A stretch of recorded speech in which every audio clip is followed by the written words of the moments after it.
What if the United States abolished political parties in 2032? In the year 2032, after decades of bitter polarization, Congress passed the Independent Representation Act, a constitutional amendment banning formal political parties. No more Democrats, no more Republicans, no more party primaries. Every candidate would run as an individual. At first, the country panicked. Cable news networks, once built around red versus blue debates, scrambled to redesign their graphics. Without party labels, voters could no longer rely on quick assumptions. Ballots became longer, filled with policy summaries instead of party affiliations.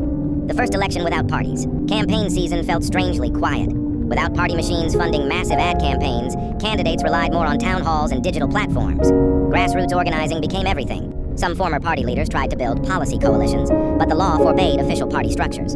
Instead, loose alliances formed around issues. The Climate Bloc, the Economic Liberty Network, the Healthcare First Coalition, but none could endorse candidates directly.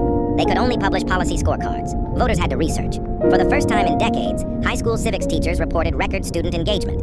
Political debates became less about attacking the other side and more about explaining specific plans. Congress in the new era. When the new Congress convened, seating arrangements were random. No party sides. Lawmakers had to negotiate bill by bill. Surprisingly, legislation slowed at first, but compromise increased. A farm state representative teamed up with an urban housing advocate. A former conservative governor worked with a progressive environmental scientist. Without party leadership threatening to cut funding or committee assignments, members voted more independently. Approval ratings climbed. The unexpected problems. But it wasn't perfect. Wealthy donors began backing informal shadow networks.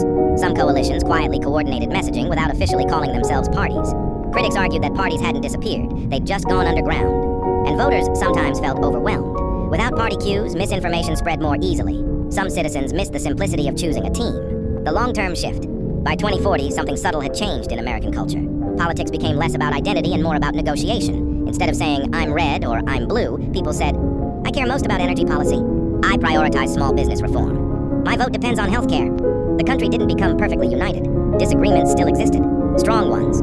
But elections became less existential. Instead of asking, will my side win? Citizens asked, which ideas make the most sense? And for the first time in a generation, election night felt less like a battle and more like a decision.